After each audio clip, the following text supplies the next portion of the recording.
और इसे आज हमने बड़े विशेष रूप से चुना है क्योंकि ये जो विषय है ये नौनिहालों से जुड़ा है। प्रदूषण का नाम सुनते ही आपके हमारे जहन में जो सबसे पहला नाम आता है वो है राष्ट्रीय राजधानी दिल्ली का। लेकिन देश की आर्थिक राजधानी का भी हाल इन दिनों खराब होने लगा है और इसके बारे में वक्त वक्त पर हम चर्चाएं कर रहे हैं। माया नगरी के आसमान पर छाए स्मॉग का असर कुछ दिन में ऐसा देखने को मिल रहा है कि अस्पतालों में जो खांसी जुकाम के मरीज हैं उनकी संख्या दिनों दिन बढ़ रही है। और सबसे चिंताजनक बात यह है कि ये संख्या इसमें 70% बच्चे हैं। नौनिहालों पर ये जो हवा में जहर है उसका सबसे ज्यादा असर पड़ रहा है। वायरल फीवर और इन्फेक्शन जो हैं वो बढ़ रहे हैं। इन सब की वजह है सपनों की नगरी में गाड़ियों का बढ़ता प्रदूषण, इंडस्ट्री, कंस्ट्रक्शन, बड़े बड़े जो टनल निर्माण हो रहे हैं, इसके अलावा कोस्टल रोड, इन सब का जो कंस्ट्रक्शन से निकला हुआ धुआं है वो, और कूड़े कचरे का ढेर, धुएं और कोहरे के कॉकटेल, इन सब ने यहाँ की हवा को बिगाड़ दिया है। तो अब सवाल है कि आखिर माया नगरी की इस हालत का जिम्मेदार कौन है और आखिर क्यों इस समस्या की ओर किसी का ध्यान नहीं जा रहा। इसी मुद्दे को आगे बढ़ाते हैं और इस पर चर्चा के लिए हमारे साथ बेहद खास मेहमान जुड़े हैं।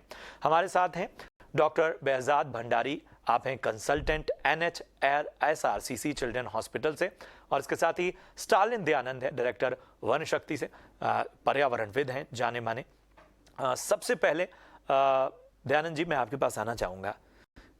आपसे पहले भी चर्चा हुई और बहुत स्पष्ट रूप से आपने बहुत ही तल्खी के साथ कहा था कि ये जो है नेग्लिजेंस ये आने वाले दिनों में और भारी पड़ेगा, और वो हम देख रहे हैं। वो एक कुछ कभी होता था कि कुछ दिन कुछ हफ्ते में एक आध दिन ऐसा होता था जब इस तरह की डेंस पोल्यूशन नजर आता था, लेकिन अब ये हमारे नौनिहालों की सेहत पर असर डाल रहा है।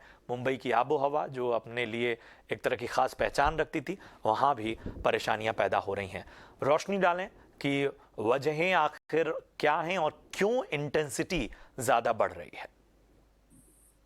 जी, इसकी जिम्मेदारी तो बनती है सिर्फ और सिर्फ municipal corporation of greater Mumbai का। मैं बता दूं आपको, जहां मुंबई में आपको कोई भी सड़क विदाउट कंस्ट्रक्शन नहीं मिलेगा, हर एक सड़क खुदा हुआ है। और एक खुदाई करे, काम करे, उसमें मुझे कोई आपत्ति नहीं है, या हमें किसी को आपत्ति नहीं होनी चाहिए। लेकिन उसका एक काम करने का एक तरीका होता है कि हर जगह पे पानी का छिड़काव होना चाहिए ताकि धूल हवा में ना फैले। लेकिन अगर आप देखें तो कहीं पे भी कंस्ट्रक्शन साइट पे धूल रोकने के लिए पानी का जो स्प्रे करना चाहिए वो करते नहीं है। आप रोड कंस्ट्रक्शन है, सारे प्रोजेक्ट्स के जो मिट्टी निकल रही है, मेट्रो का जो मिट्टी निकल रहा है वो भी खुले डंपर्स में पूरा शहर में घुमाया जाता है। जो मेट्रो की काम की वजह से जो ट्रैफिक का जाम होता है, उस जाम में फंस करके गाड़ियां जो धुआं फेंक रही है उसमें कार्बन मोनोऑक्साइड, नाइट्रोजन डाइऑक्साइड, या जितने आप तरीके के बोलो पोल्यूशन फैलाने वाले या खतरनाक केमिकल जो है वो हवा में फैलता है। अब ये पूरा डेडली कॉकटेल सिर्फ हमारा जो ब्रीदिंग जोन है उसके अंदर घूम रहा है, और इस बात की तरफ किसी का ध्यान नहीं। अब कुदरत ने हमें क्या दिया है? पेड़ दिए।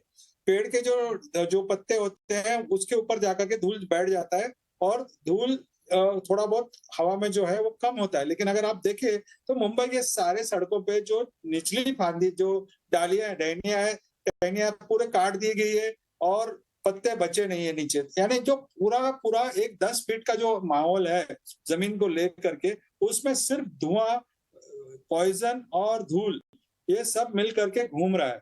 और इसकी जिम्मेदारी में, जैसा मैंने कहा, म्युनिसिपल कॉर्पोरेशन की। अच्छा, ये गुनहगार है, इनका पुलिस कौन है? इनके ऊपर कार्रवाई करने वाला वो है महाराष्ट्र पोल्यूशन कंट्रोल बोर्ड, और वो सो रही है।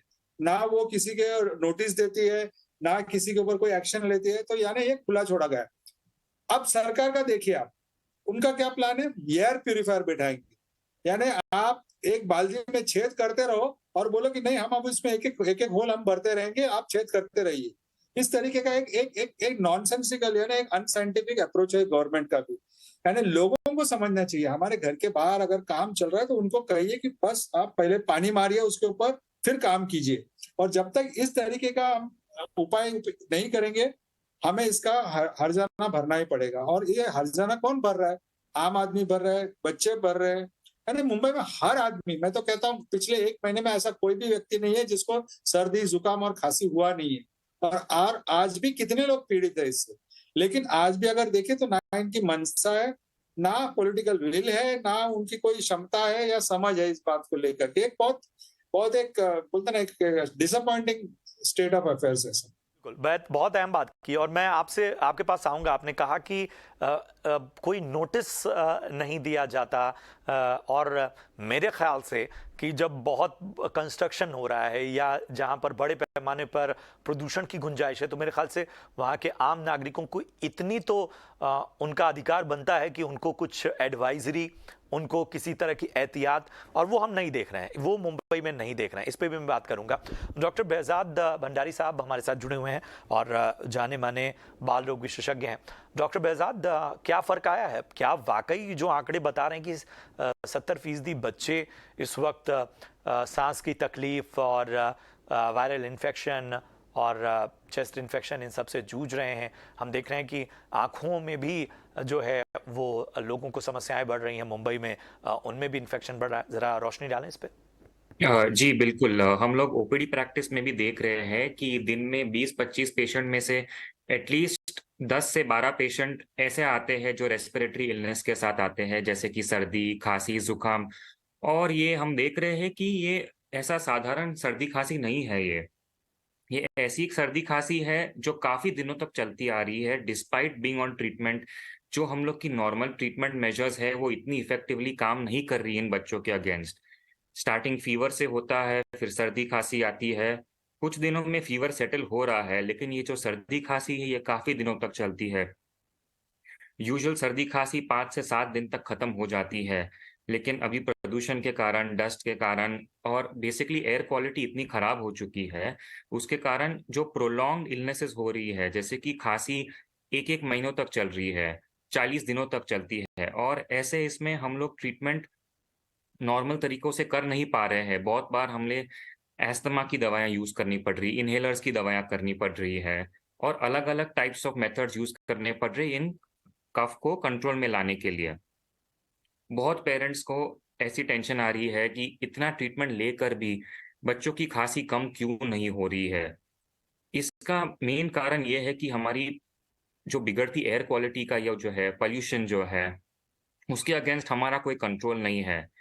लेकिन बच्चे जब बाहर जाते हैं, घूमते हैं, थोड़ा सर्दी का मौसम रहता है, तुरंत से वायरसेस और ये सब बहुत सारे इन्फेक्शंस पकड़ लेते हैं, और जब धूल का एटमॉस्फेयर होता है, उसमें बच्चे और भी बीमार पड़ जाते हैं और वायरल इलनेसेस लगने के और भी चांसेस बढ़ जाते हैं। तो मेन हमारा यही रहा है कि सब पेरेंट्स को हमें काउंसिल करना पड़ रहा है कि जो भी सर्दी खांसी ये इन 2 महीनों में आया है सर्दी के टाइम पे, ये बिल्कुल जल्दी नहीं जाने वाला है। उनके लिए काफ़ी पेशेंस रखना पड़ रहा है, अलग-अलग ट्रीटमेंट रेजिमेंट्स ट्राई करने पड़ रहे हैं, और हम होप करते हैं कि ये सब करने के बावजूद जब ये मौसम थोड़ा बदलेगा, एयर पॉल्यूशन थोड़ा इम्प्रूव होगा, तो बच्चों की हालत थोड़ी इम्प्रूव होगी। बिल्कुल, बिल्कुल, अहम बात आपने कही। और वही कई बार हम जब देखते हैं इस तरह की स्टडी सामने आती है, इस तरह के केसेस सामने आते हैं, तो शायद सबसे बेहतर है जो डॉक्टर ओपीडी में देख रहे हैं उनके ज़रिए समझ पाना कि आखिर ज़मीनी हालात क्या हैं, और आप समझ सकते हैं कि यहाँ पर किसी तरह से इस पूरे मामले को एक तरह से अवेयरनेस फैलाने की कोशिश हम कर रहे हैं। पैनिक मत होइए। बच्चे हैं, बच्चों को लेकर फिक्र एक बनी रहती है, और फिक्र इसलिए होती है क्योंकि वो जल्दी किसी भी तरह की इम्प्योरिटी का शिकार होते हैं। प्रदूषण जो है वो लंबे समय तक जो है उसका असर नजर आता है, जैसे डॉक्टर behzad बता रहे थे। डॉक्टर behzad, मैं वापस भी आऊँगा आपके पास। और ये जो प्रदूषण है और जिस तरह मुंबई में लोगों को आदत नहीं होती है, उनको किस तरह की दिक्कतें हो सकती हैं और आगे कितना खतरनाक होता है, इस पर भी बात करेंगे।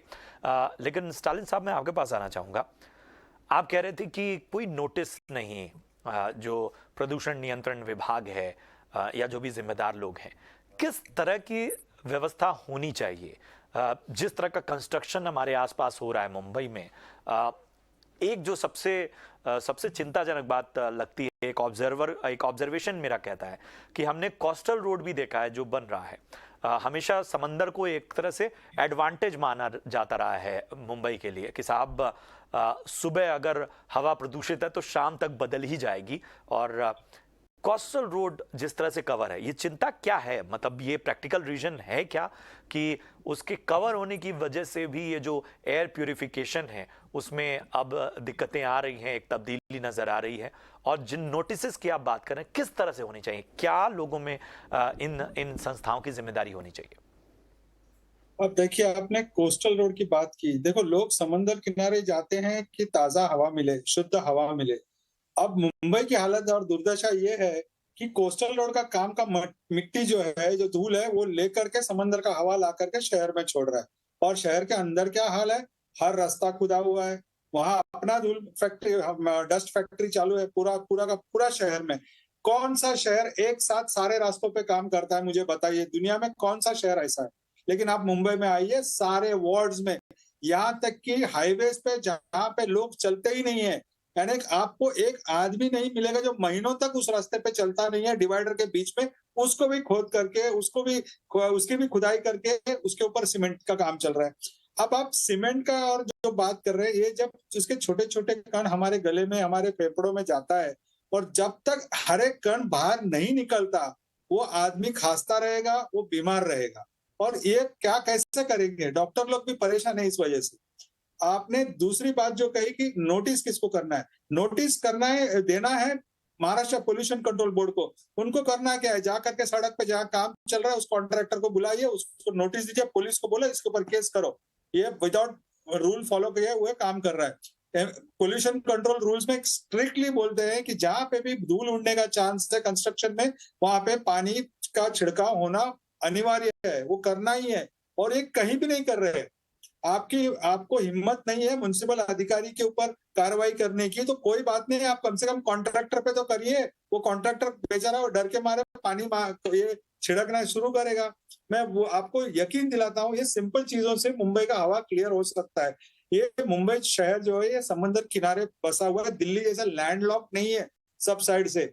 अगर यहाँ हम धूल को थोड़ा सा सेटल कर दें तो मुंबई की हवा बेहतरीन हो सकती है।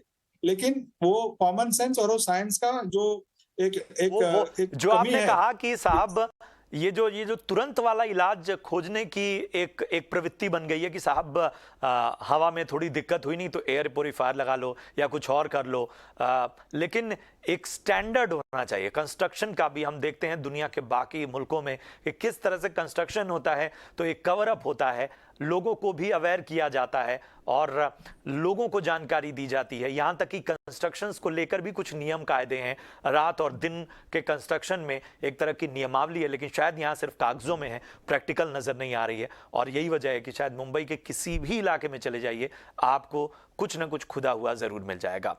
एक आखिरी सवाल डॉक्टर बेहजाद मैं आपसे लेना चाहूंगा। मुंबई जिसके बारे में कहा जाता है कि साहब हमें अच्छी हवा की आदत है, जिसको अच्छी हवा की आदत है उस पर ये अटैक हो। जब हम आदत की बात करते हैं, आप अच्छे माहौल की आदत हो जाए और अचानक से ये एक्सट्रीम वेदर हो जाए या अचानक से इस तरह की प्रदूषण के कण हमारे आसपास हों, कितना खतरनाक मानते हैं? क्या बॉडी भी जब एक बेहतर माहौल में रहने की आदत हो जाती है तो इस तरह के माहौल से लड़ने की उसकी शक्ति भी तो कमजोर होगी? जी बिल्कुल सही कहा आपने। एक्चुअली हमारी बॉडी की इम्यून सिस्टम ऐसी है कि कुछ भी इन्फेक्शंस आते हैं उसको फाइट करने की ताकत रखते हैं। लेकिन बच्चों की जो इम्यूनिटी रहती है स्पेशली, वो काफ़ी सेंसिटिव रहती है। जो टेम्परेचर चेंजेस होते हैं, क्लाइमेट चेंजेस होते हैं, एयर क्वालिटी में चेंजेस होते हैं, वो तुरंत बच्चों की इम्यूनिटी को अफेक्ट करती है और उन्हें जो ताकत चाहिए इन्फेक्शन से लड़ने के लिए, वायरस से लड़ने के लिए, उसकी ताकत, उसकी क्षमता कम हो जाती है। और इसके कारण ये बीमारियां काफ़ी देर तक चलती रहती है। इसके लिए हम देखते हैं कि जब भी वेदर में चेंज आता है, मौसम बदलता है, धूल मिट्टी उड़ती है, तो बच्चे तुरंत बीमार पड़ जाते हैं और ये बहुत फ्रीक्वेंटली होते जा रहा है।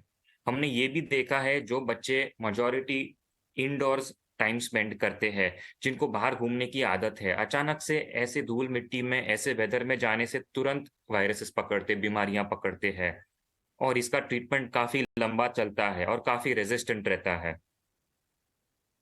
एक आखिरी सवाल आपसे डॉक्टर, क्या एहतियात बरती जाए बच्चों के लिहाज से और किस तरह के सिम्टम्स जो हैं उनको इग्नोर नहीं करना चाहिए? आप एक बार वापस रिपीट कर सकते जी जी। प्लीज?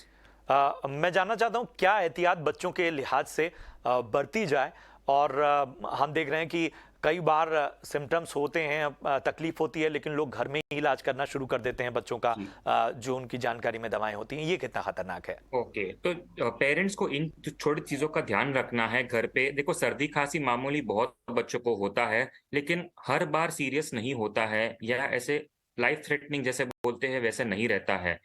अगर बच्चे को सर्दी खांसी प्रोलॉन्ग चल रहा है, अगर उसको सांस लेने में दिक्कत होती है जिससे सांस की गति बढ़ती जा रही है, उसको काफी एफर्ट लग रहा है सांस लेने में, बच्चा थोड़ा सुस्त हो जाता है, जो नॉर्मल खाना पीना ले रहा है उससे कम ले रहा है, उसकी एक्टिविटी कम हो जाती है, ये इनडायरेक्ट मार्कर्स है या डेंजर साइंस बोल सकते हैं, जिससे हम पेरेंट्स को बोलते हैं सतर्क रहने के लिए, ताकि अगर ऐसे कोई भी साइंस मिले बच्चों में तो तुरंत हॉस्पिटल लेकर आए, ताकि बच्चों का हम चेकअप कर पाए, उनका चेस्ट ऑस्कल्टेट करके देख पाए कि छाती क्लियर है कि नहीं, उनका ऑक्सीजन सैचुरेशन बराबर है कि नहीं, क्योंकि ये सब चीजें घर पे नहीं नापी जा सकती है। बट ये जो डेंजर साइंस है वो पेरेंट्स उनका ध्यान बिल्कुल रख सकते हैं, और अगर ये डेंजर साइंस है तो उनको तुरंत हॉस्पिटल लाना चाहिए, जरा भी देरी नहीं करनी चाहिए। बिल्कुल, तो इन बातों का आप ख्याल रखिए। वाकई चिंता की बात है कि मुंबई की आबो हवा लगातार ख़राब होती जा रही है और इस पर एक्शन लेने की ज़रूरत है। जो भी जिम्मेदार संस्थाएं हैं, जो भी जिम्मेदार अधिकारी हैं, उनको ये समझना होगा कि तात्कालिक जो इलाज है वो इसका उपाय नहीं है, बल्कि लॉन्ग टर्म सोल्यूशंस की ओर हमें देखना होगा। और हमें ये भी देखना होगा कि जो भी एक स्टैंडर्ड बनाए गए हैं कंस्ट्रक्शन के, जो भी स्टैंडर्ड बनाए गए हैं किसी भी चीज़ के मरम्मत के, उन सभी का फॉलो किया जाए, तब जाकर मुंबई की आबो हवा बेहतर हो सकती है। और बच्चों का विशेष रूप से ख्याल रखिए। डॉक्टर बेहजाद और स्टालिन, आप दोनों का बहुत बहुत स्वागत इस चर्चा में शामिल होने के लिए। चलिए पढ़ते हैं, और यहाँ पर हम एक छोटे से ब्रेक के लिए रुकेंगे। ब्रेक के उस पार खबरों का सिलसिला जारी रहेगा।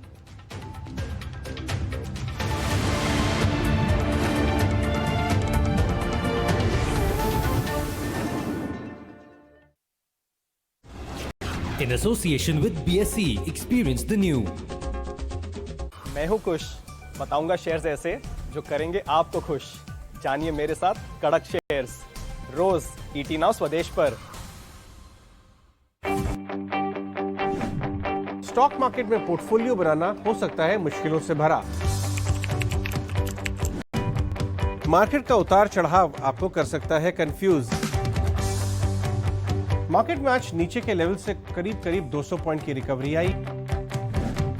मैं अजय शर्मा आपको दूंगा सीधी और सटीक सलाह, जिससे आप बना सकेंगे अपना पोर्टफोलियो मजबूत। ईटी नाउ स्वदेश, बढ़ो देश के साथ। है जिंदगी से भी बड़ा हौसला, हौसला, हौसला। बढ़ सकती है मेरे ख्वाब, रूठी किस्मतें तो क्या, ज़मीं नहीं मेरी तो जीत लेगा आसमां, हौसला, हौसला। अपने हौसले और माइक्रो फाइनेंस की सहायता से आज 6 करोड़ से ज्यादा महिलाएं चला रही हैं सफल व्यवसाय। साथ ही ग्राहक हेल्प डेस्क है इनकी सहायता के लिए सदा तत्पर। यही है इनके स्वाभिमान भरे जीवन का आधार। माइक्रो फाइनेंस, हर हौसले के साथ। Bertram, meet Hector, the car that pampers me. Pampers you, sir? Only a car. Hello, MG. Good morning. Good morning. What a beautiful day. This is my favorite. Traffic jam assist. Ta-da! Sir, please. Relax. Hector's got this. Told you, it pampers me. The next gen MG Hector. It's a human thing. एक mission, जन सेवा, एक भावना, सबका सम्मान। इसी संकल्प को साकार करने में जुटी है मुख्यमंत्री श्री अशोक गहलोत के दूरदर्शी नेतृत्व में राजस्थान सरकार। सरकारी अस्पतालों में दवाइयाँ, जांच सहित हर तरह का इलाज है फ्री। मुख्यमंत्री चिरंजीवी स्वास्थ्य बीमा योजना के तहत 10 लाख रुपए राजस्थान। जन सेवा सबका सम्मान, आगे बढ़ता राजस्थान।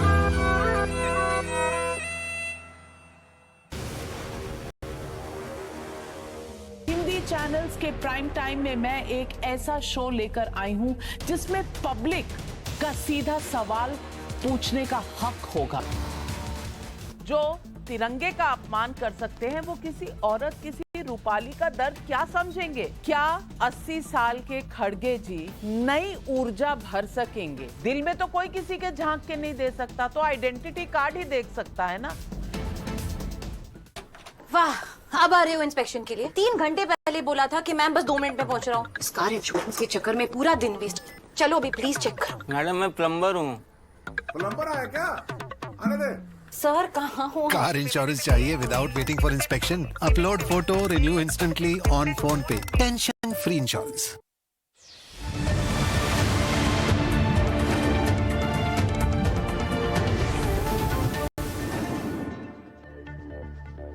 स्वागत है आपका। ब्रेक के बाद बढ़ते हैं अगली खबर की ओर। एफपीआई की बिकवाली 7 महीने की ऊंचाई पर है। क्या है इसके पीछे के कारण, बता रहे हैं शरद दुबे। जी बिल्कुल, एक बहुत महत्वपूर्ण आंकड़ा आया है एनएसडीएल द्वारा। यहाँ पे जो है एफपीआई की जो सेलिंग हो रही है इक्विटी में, वो 7 मंथ हाई लेवल्स पे टच कर गया। अब ये होती है एफपीआई की आउटफ्लोज। अब जनवरी महीने में जो है एनएसडीएल डेटा में कहा गया है कि लगभग 28,852 करोड़ का आउटफ्लो देखने मिला इक्विटीज़ में। अब यही अगर आप कंपेयर करें तो निफ्टी 2.5% जो है जनवरी के मंथ में गिरावट देखने मिली है। अब जनवरी के अलावा जो अगर दिसंबर या नवंबर देखें तो इनके दोनों कंबाइंड इन्फ्लोज फॉर जो है एफपीआई से जो है लगभग 50,000 करोड़ के आए थे, लेकिन जो गिरावट देखने मिली है इसमें स्ट्रेंथ देखा गया है। इसके अलावा जो है कौन से सेक्टर्स है जहां पे जनवरी में सबसे ज़्यादा आउटफ्लो है, तो इसमें सबसे पहले आता है आपका फाइनेंशियल सर्विसेज, लगभग 15,000 करोड़ का आउटफ्लो आया है। उसके बाद फॉलो होती है ऑयल, गैस और फ्यूल कंज्यूमेबल्स। यहाँ पे आप देखेंगे लगभग 10,000 करोड़ का जो है फ्लोज आया है। और इसके बाद जो तीसरा बड़ा सेक्टर है जहाँ पे फ्लोज देखने मिले हैं, आउटफ्लोज देखने मिले हैं कहें तो, वो है आपका कंज्यूमर ड्यूरेबल सेगमेंट। लेकिन सबसे पहला और अहम सवाल आता है कि एफपीआई में सेलिंग क्यों हो रही है। और इम्पॉर्टेंट बात यह है कि भारत के जो वैल्यूएशंस है, जो इंडिया के वैल्यूएशंस, वो थोड़े से है एक्सपेंसिव साइड में अगर आप कंपेयर करें ग्लोबल पीएस के साथ, और ये जो है एनालिस्ट का मानना है। इसके अलावा जो है मार्केट्स में थोड़ी सेंटिमेंट में डैम्पन ज़रूर हुई है, क्योंकि अदानी ग्रुप ऑफ स्टॉक्स में जो है आप कह सकते हैं प्राइस रिडक्शन हुआ है। और आखिर में मैं बात करूँगा जो रीएलोकेशन की बात हो रही है, जहाँ पे फंड्स रीएलोकेट हो रहे हैं चाइना और ताइवान जैसे कंट्रीज़ में, क्योंकि ये अंडर वैल्यूड रिलेटिवली रहे हैं। और यहाँ पे इम्पॉर्टेंट बात ये भी है कि चाइना की रीओपनिंग थीम स्टार्ट हो गई है, तो फंड मैनेजर्स यहाँ पे टैक्टिकली जो है अपनी मनीज को मूव कर रहे हैं। चलिए बढ़ते हैं आगे। सरकार ने वोडाफोन आइडिया के ब्याज को इक्विटी में बदलने का फैसला लिया है। कंपनी के लिए इसके क्या मायने हैं और इस फैसले से किस कंपनी को फायदा होगा और किसे नुकसान, सौमीत सरकार पूरा ब्यौरा दे रहे हैं। अब ये कन्वर्जन जो है वो इसलिए इंपॉर्टेंट है वोडाफोन आइडिया के लिए, क्योंकि पास्ट में कई बार मैनेजमेंट ने ये कहा है कंपनी में जो फंड इन्फ्यूजन है वो डिले इसलिए हो रहा है क्योंकि ये कन्वर्जन जो था इंटरेस्ट का गवर्नमेंट को जो शेयर्स देने थे वो नहीं हो रहा है। इसलिए इसी कारण फंड इन्फ्यूजन जो होने वाला था प्रोमोटर से या किसी एक्सटर्नल इन्वेस्टर से, वो भी डिले हो रहा है। बट चूंकि अब ये कन्वर्जन अप्रूव हो चुका है, इसका मतलब आगे चलते एनालिस्ट और इन्वेस्टर कम्युनिटी एक से एक्सपेक्ट कर रहे हैं कि कंपनी में जल्द ही फंड रेज का अनाउंसमेंट आ सकता है। अब ये फंड रेज इधर प्रमोटर से या कोई एक्सटर्नल इन्वेस्टर से भी हो सकता है कंपनी में। बट क्या ये फंड रेज की वजह से कंपनी सर्वाइव कर जाएगी या ग्रो करेगी, ये कहना थोड़ा डिफिकल्ट है। क्योंकि अगर आप देखेंगे तो 2019 में भी कंपनी ने राइट्स इशू किया था करीब 25,000 करोड़ का, बड़े जो पूरा जो फंड इन्फ्यूजन था वो अगले 6 क्वार्टर्स में वाइप आउट हो गया था। और ये फंड इन्फ्यूजन होने के बावजूद कंपनी के ऑपरेशनल और फाइनेंशियल मैट्रिक्स में कोई खासकर इंप्रूवमेंट नहीं देखने मिली थी। इनफैक्ट अगर हम देखेंगे तो काफ़ी टैरिफ हाइक्स देखने को मिले हैं हमें रिसेंट पास्ट में। बट ये टैरिफ हाइक्स होने के बावजूद अगर आप देखेंगे कंपनीज की जो रेवेन्यू है अभी क्वार्टरली बेसिस पे वो करीब 18% लोअर है Q1 FY19 से। और इसके सबसे पीछे का मेजर रीज़न यही है कि कंपनी ने जब से मर्जर अनाउंसमेंट किया है तब से लेके अब तक करीब 20 करोड़ यूजर्स उन्होंने लूज़ कर दिए गए। और ये सब्सक्राइबर लॉसेस के कारण ही कंपनीज की जो रेवेन्यू ग्रोथ है वो भी ज़्यादा हो नहीं पाई है। और उसी के साथ अगर आप देखेंगे तो ये जो अनाउंसमेंट है ये पॉजिटिव है इंडस स्टार्स के लिए, क्योंकि अगर कोई फंड इन्फ्यूजन होता है वोडाफोन आइडिया में तो इंडस्टार्स के जो बढ़ते रिसीवेबल्स है वोडाफोन आइडिया से वो थोड़े क्लियर हो सकते हैं, क्योंकि वोडाफोन आइडिया शायद पेमेंट कर देगा इंडस्टार्स को। और इंडस्टार्स के शेयर प्राइस में हाल ही में हमें काफ़ी प्रेशर देखने को मिला था, क्योंकि वोडाफोन आइडिया से जो रिसीवेबल्स थे वो काफ़ी बढ़ चुके थे। और सेंटिमेंटली अगर हम देखें तो ये फंड इन्फ्यूजन या ये कन्वर्जन वाली जो न्यूज़ है वो भारतीय एयरटेल और रिलायंस जियो के लिए थोड़ी नेगेटिव हो सकती है, क्योंकि अगर वोडाफोन आइडिया में एक बड़ा फंड रेज आ जाता है और कंपनी सर्वाइव कर जाती है तो आगे चलते जो सब्सक्राइबर ग्रोथ या मार्केट शेयर ग्रोथ होगा एडिशन का, वो भारतीय एयरटेल या रिलायंस जियो के लिए स्लो हो सकता है।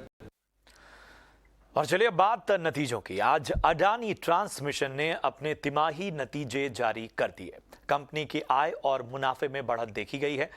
कंसोलिडेटेड आय 2613 करोड़ से बढ़कर 3277 करोड़ रही और मुनाफा 267 करोड़ से बढ़कर 475 करोड़ रहा।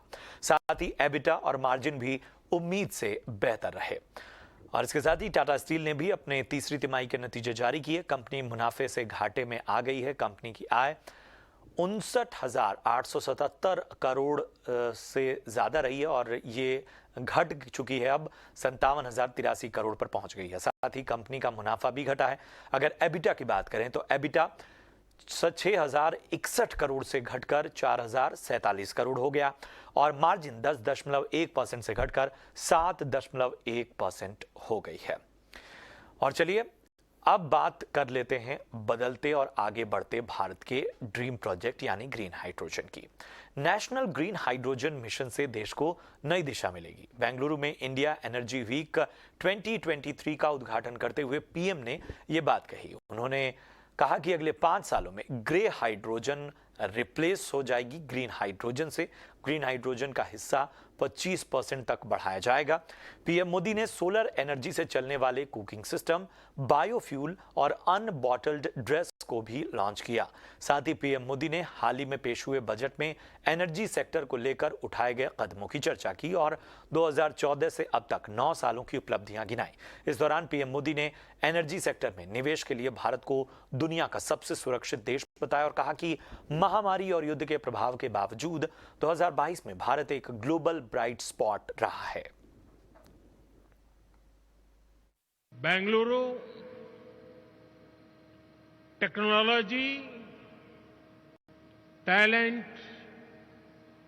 और इनोवेशन की एनर्जी से भरपूर शहर है। मेरी तरह आप भी यहां की युवा ऊर्जा को अनुभव कर रहे होंगे। ये भारत की G20 प्रेसिडेंसी कैलेंडर का पहला बड़ा एनर्जी इवेंट है। मैं देश विदेश से आए सभी लोगों का इंडिया एनर्जी वीक में स्वागत करता हूं,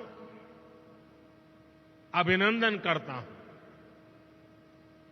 साथियों, 21वीं सदी के विश्व का भविष्य तय करने में एनर्जी सेक्टर की बहुत बड़ी भूमिका है।